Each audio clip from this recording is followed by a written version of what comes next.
Well, BJ, first question. I think everybody's asking, why Nashville? Why now? Listen, I think, when I first got the phone call about the interest in the job, you start to sort of analyze a club from I would say from your perspective or from your own values. And when you start to look at Nashville, you understand first and foremost how much support there is in the city from the fans and the supporters.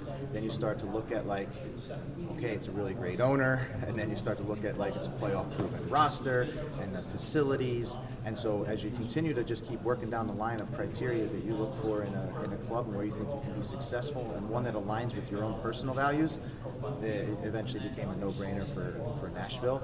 And the timing is always, you don't control the timing when these opportunities come. But when the offer was made, I knew it was right and jumped at it. BJ, obviously, just looking at the roster and kind of the club where they are now, not where they want to be, but I think Mike and others have kind of maintained that this is a playoff caliber roster. Just kind of what do you make of the team right now, and maybe what are your thoughts on kind of how to get that back on track initially? Yeah, I mean, I've had the opportunity now to work with the guys for a couple of days. I've had the opportunity to work with the guys maybe not as the Nashville head coach, but had a really good understanding coming in. It's a really great group of guys. First and foremost, they're good people. They're committed to each other. They're bounded, as a group through a culture that they've built. They're playoff proof. This group is playoff proof, and so for us, it's really an exciting time to work with them and help them achieve the goals that they set out for this season. For me, I think it's just about coming in and giving them clarity, giving them an identity. When we talked about identity with the players, it was a style of play, how we want to play on the field, but also how we want to act off the field. And when you combine your style and how you want to act, that really then makes the identity and aligning all of us behind sort of the values that they set out that we'll adopt. And going to work every day to get back to exactly what we want to achieve in the short term, and also continue to build what we want to do here long term for Nashville SC. BJ, it's difficult and unfair to put you on a time frame of what this team needs to accomplish so quickly, because it's just what it is. But looking at or listening to your expressions about being aggressive on both sides of the ball, how close do you think this team is in terms of the personnel for what you need to do and what you like to do in a soccer team? I think as long as we're able to give players clear roles and clear responsibilities, you can actually push them outside of things that they thought they were first capable of. So, of course, it always takes time in terms to build that identity of how we're going to play and how we're going to act. But I think we can see, right from the first day, I hope that we can see where we're going to go and maybe glimpses of what it's going to be. And then just each day and each match, it's just about trying to get a little bit better so that the consistency from 0 minute to 90th minute becomes our full identity, all the way to a point where now we're playing consistent games. When people turn on the TV, they're saying, okay, that's Nashville SC playing, and I know it. Thank you, Coach. We look forward to hearing more from you at the press conference. We're going to transfer you. Thank you. Thanks, guys. Thanks. I'll read Mike. How you? Hey, Mike. How you doing, man? Okay. Hi. Want to take us a little left? You good? Good. Yeah. Everybody? Sure. Yeah. I know one of the things you've talked about, kind of wanting to take the next step from Nashville 1.0 to 2.0, is kind of youth development. It feels like just from the outside, BJ ticks a lot of those boxes, just with his kind of track record with Philadelphia. Kind of what are you looking for in the first couple months, just as far as developing players? Look, BJ Starr probably shone the brightest last summer when he was the interim coach of the U.S. national team. For me, I was just as much, if not more, impressed with the experience he had in Philadelphia. Having worked in a youth academy, having had to matriculate players from the academy, not only in our second team, but one at a market in Bethlehem, which was not, which is not unlike the situation we have in Huntsville. Being able to give young players an opportunity in the first team, it speaks for itself what happened when he and Jimmy worked together with Philadelphia. You've already seen, just over the last 2 months, the opportunities for our first homegrown to get a chance to play, meaningful matches, first team football with Isaiah Jones, seeing guys like Joey Skinner and Forrest Jago get opportunities. for BJ, what I appreciate is he's going to give the current roster an opportunity kind of for the guys who are there to kind of test drive them and see kind of what they can do. But it also gives us an opportunity to not only look ahead and try to build a roster for him in 2025, but see which pieces we can start to integrate for him. And when you see the idea of having Patrick Yazbek arrive, Brian Dowd on loan, we've already been able to bring some players in that we think not only fit the overall scheme what we're looking to do in like Nashville 2.0, but players we think they can integrate into how BJ wants to play. Mike, the one talk about outside of our business is that there is a difference between what is a club coach and a national team coach. Do you see it that way? How do a coach manages to transfer it, especially from a national team where they only see the games every so often, and a club where you probably will see the guys every day? They're very different jobs. When we think about guys who are like tracksuit managers, who want to be on the field and coaching every day, versus maybe someone who serves more peripherally, and is less involved day to day. For someone like BJ, the fact that he's already managed in MLS, not managed, he's already coached in MLS. He has experience working on a day-to-day basis within our league.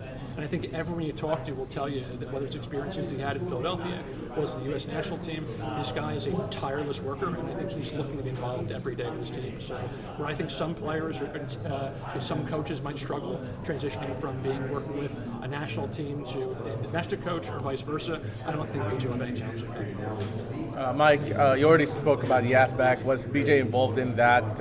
And then also, what other sort of targets or I guess players you both have kind of come up with for the future? We can't acquire players that our manager is not going to want to work with. I think it's a futile exercise to do that. So, for us, getting BJ, signed and sorted out as far as our coach before he finally executed everything with Yazbek was really important. It was important during the interview process to get an idea of where he saw Patrick and how he might fit in. And ultimately, we have to make sure we're finding players that fit the game model for our club and for our coach. We're good. All right. All right. Thank you, Mike. Thank you. Thanks, guys. Thank you. Ian, just kind of, Mike has talked a lot about kind of wanting to take the step from 1.0 to 2.0. How, in your opinion, does BJ kind of help you guys take that step? Yeah, I think Mike may use this phrase. It was definitely my phrase. It was, I think in MLS, one of the things I've learned in my 6 years in the US and US soccer and MLS is that in a league where you have a salary cap and a lot of different ways you can spend the money, it's so crucial, I think, to be able to play with all the pieces on the board. And I think that has to involve the opportunity to develop and play and use or utilize young players. And that's something we perhaps haven't had the best of to date. And, number of reasons for that, including the development and the evolution of our academy. But I think, as I've seen in all the teams I've ever been involved in, there's a difference between having young players who are good enough and playing young players who are good enough.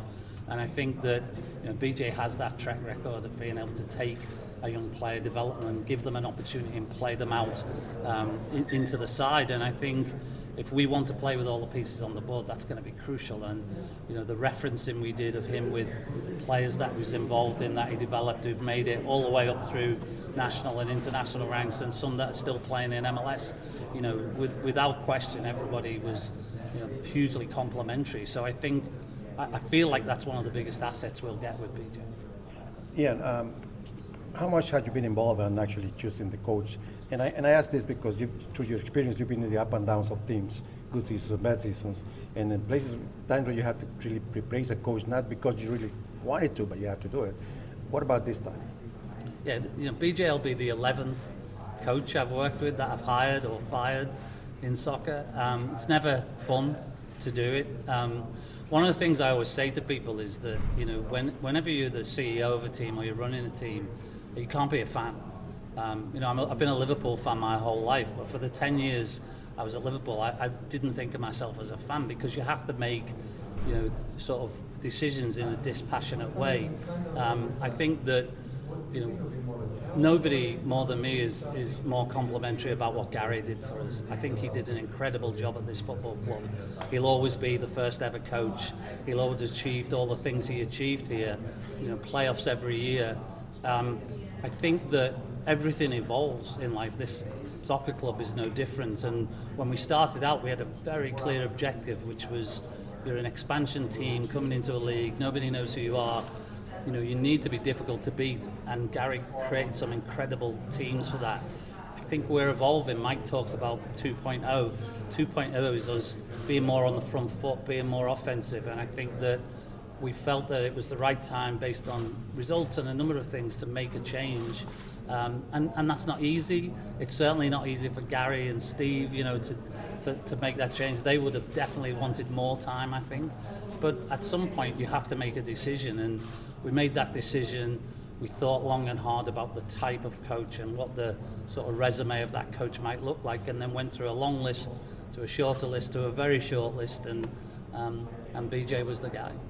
Ian, you've had a big hand in getting Huntsville up and running and building this stadium. I'm just curious what your role is now compared to earlier, with your Nashville SC career. Yeah, it's been a real journey. I think for me, I talked to John a lot about this, that the challenge of building the entire organization and then subsequently the Huntsville setup was hugely challenging and excellent. I mean, really fantastic. I think my role more day to day now is really looking at our long-term strategy, and it's also about, I often say to John, my experience is probably of more value than my time right now, and that's an important factor, because I think as a young club, and we are still very young, when you worked at a club that's 130 plus years old, and now you work one that's much younger, we're always going to come up against things like firing the coach for the first time and hiring the second coach. They're things where I think it's absolutely crucial to have people in the organization that have been through these types of challenges. So I see my role very much being thinking, what do we do next? Where do we go next? What do we do in the stadium next? How will everything evolve in this organization? And I enjoy it. I mean, I'm very happy still to be here. And you're still here for a long run? That's the plan. Thank you, everybody.